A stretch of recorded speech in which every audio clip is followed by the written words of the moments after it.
बाबा जी 4.5 साल से जुमले वाली टैबलेट खिलाते रहे। इधर अखिलेश यादव ने हजारों लैपटॉप बांट दिए। काम करने के लिए सरकार की जरूरत नहीं होती। अगर इच्छा शक्ति मजबूत हो, काम करने का मादा हो, नेक नियत से काम हो, तो हिमालय जैसा चट्टान भी हौसले को पिघला नहीं सकता। अखिलेश यादव ने इसे साबित कर दिखाया है। आजमगढ़ में अखिलेश यादव ने मेधावी छात्र छात्राओं को लैपटॉप बांटे हैं। हजारों मेधावी छात्र छात्राओं को लैपटॉप बांटकर अखिलेश ने भविष्य का रास्ता खोला। क्योंकि भारतीय जनता पार्टी का मैंने घोषणा पत्र पढ़ा था। भारतीय जनता पार्टी के संकल्प पत्र में इस बात को लिखा गया है कि जो बच्चे आगे पढ़ने जाएंगे उन बच्चों को लैपटॉप दिया जाएगा, टैबलेट दी जाएगी और साथ ही साथ में डेटा भी फ्री दे दिया जाएगा और कुछ संस्थानों को वाईफाई से जोड़ दिया जाएगा। और आज लगभग 4.5 साल पूरे हो गए हैं। 4.5 साल पूरे हो गए हैं और इनका कार्यकाल खत्म होने जा रहा है। 24 करोड़ की जनता जो उत्तर प्रदेश की है वो ढूंढ रही है कि भारतीय जनता पार्टी ने संकल्प पत्र में जो लिखा था कि हम लैपटॉप देंगे बच्चों को, वो अभी ढूंढने से नहीं मिल रहा है कि आखिरकार भारतीय जनता पार्टी के लोग कब देंगे। आज जब अखबार उठा करके देखा है, आज जो अखबार उठा करके देखा है तो सुना है कि वो टैबलेट देने जा रहे हैं। आज जब अखबार देखा तो उसमें टैबलेट आ रही है कोई। हम उनसे जानना चाहते हैं कि 4.5 साल बताओ इन बच्चों को कौन सी टैबलेट देते रहे आप। अखिलेश यादव कोई सरकार में नहीं है, मुख्यमंत्री भी नहीं है। जो जुमलेबाज पार्टी ने लैपटॉप देने का वायदा किया था वो वोट लेकर सो गई और अखिलेश ने बिना सरकार में रहते हुए बिना वायदे के बच्चों को लैपटॉप बांट दिए। कोरोना काल के दौरान अखिलेश के बांटे लैपटॉप ही लोगों को घर बैठकर रोजगार के रास्ते देते रहे। इसे ही कहते हैं विजनरी लीडरशिप। अगर योगी आदित्यनाथ कुछ सीखना चाहते हो तो अखिलेश से ये सीख सकते हैं। सिर्फ नफरत फैलाने से राजनीति नहीं होती, साफ राजनीति के लिए नियत भी साफ होनी चाहिए। भारतीय जुमलेबाज पार्टी चाहे तो सीख सकती है, ये उसके ऊपर है। और मुझे खुशी है इस बात की कि जिस समय समाजवादी सरकार में लैपटॉप बांटे जा रहे थे उस समय हो सकता है कुछ लोग किसी तरीके से सोचते हों, लेकिन मुझे इस बात की खुशी मिली कि जिस भी नई पीढ़ी के हाथ में मैंने लैपटॉप दिया था वो न जाने कितना खुश हो गया था। और मैंने यही कहा ये लैपटॉप हम दे रहे हैं आपको, न केवल ये जानकारी हासिल कर देगा, आपको पढ़ाई में मदद करेगा और अगर कोई बड़ा सपना देखोगे तो उस सपने को पूरा करने के लिए ये लैपटॉप आपकी मदद करने का काम करेगा। और बड़े पैमाने पर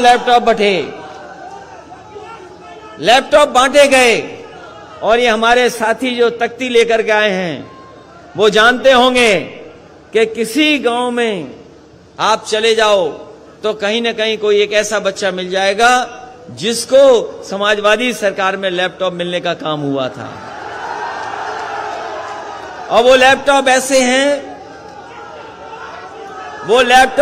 दिए गए थे, वो लैपटॉप ऐसे मिले थे कि अगर आज भी उसको ऑन करोगे आप तो उसमें नेताजी और हम ही लोग दिखाई देते हैं, कोई दूसरा नहीं दिखाई दे रहा है। इसलिए ये जो हमारे बाबा मुख्यमंत्री जी बहुत चिंतित हैं कि कौन आ रहा है। ये जो हमारे बाबा मुख्यमंत्री जी बहुत सोच विचार में पड़ गए हैं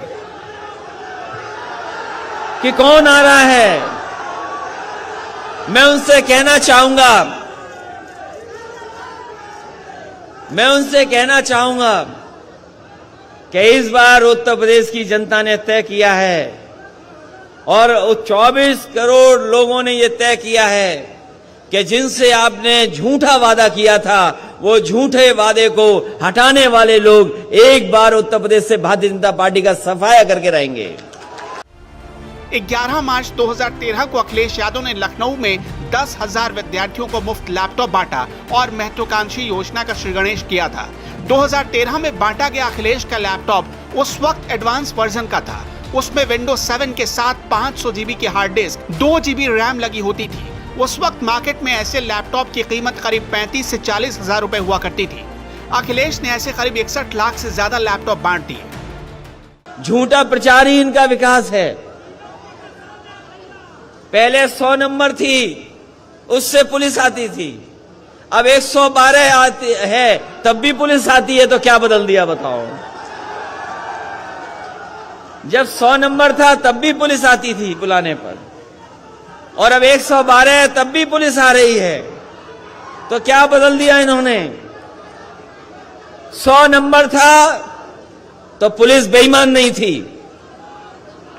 लेकिन 112 करते ही पुलिस को पता नहीं क्या हो गया। ये नाम बदलने वाली, रंग बदलने वाली सरकार, नाम बदलने वाली, रंग बदलने वाली, और शिलान्यास का शिलान्यास करने वाली, उद्घाटन का उद्घाटन वाले करने वाली सरकार है। और मैं आजमगढ़ के लोगों से कहूंगा कि लखनऊ मत जाना, जरूरी नहीं जिस नाम से आप जाएं लखनऊ से उसी नाम से वापस आ जाएं। वहां जो बैठे हैं उनका विकास ही नाम बदलना है। ये सड़क जो पूर्वांचल एक्सप्रेसवे है, ये जो समाजवादी पूर्वांचल एक्सप्रेसवे है, ये देश की सबसे अच्छी सड़क होती।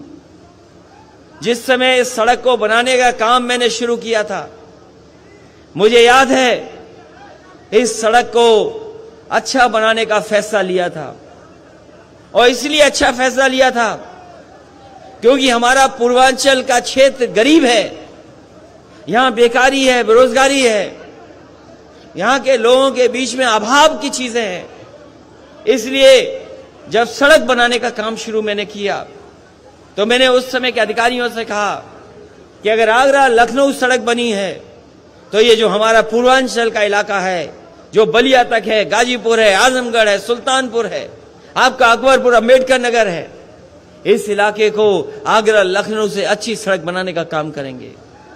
और उस समय बनाने का काम शुरू हुआ, बनाने का काम शुरू हो गया। ये जो बाबा मुख्यमंत्री जी कभी कभी कहते हैं कि हमने 120 मीटर ली थी चौड़ी सड़क जमीन, ये उनका फैसला नहीं है, ये समाजवादी पार्टी का फैसला है कि 120 मीटर चौड़ी जमीन ली जाए। और वो इसलिए ली जाए क्योंकि हम अपने घर से अच्छी सड़क आपके घर की बनाना चाहते थे, उसका डिवाइडर चौड़ा रखना चाहते थे। उसका डिवाइडर चौड़ा होता, अगर मापदंड से काम होता, और जिस तरीके से समाजवादी सरकार सड़क बना रही थी, तो आपके इस सड़क का डिवाइडर चौड़ा होता, 12 मीटर होता। लेकिन बाबा जी ने कभी सड़क तो बनाई नहीं, हाथ में कुछ और थामा, जिसके कारण 12 मीटर का डिवाइडर छोटा हो गया। अखिलेश खुद भी अच्छी यूनिवर्सिटी से पढ़ चुके हैं, उन्हें टेक्निकल एजुकेशन का महत्व अच्छे से पता है। इसलिए उनकी दूरदर्शी सोच का ही परिणाम रहा कि उनकी सरकार ने सरकार आने से पहले और सरकार आने के बाद बच्चों को यानी देश के होनहारों के हाथ में डिजिटल शक्ति दे दी, और वो भी चुपचाप, डंकाधिपति की तरह ढिंढोरा नहीं पिटा।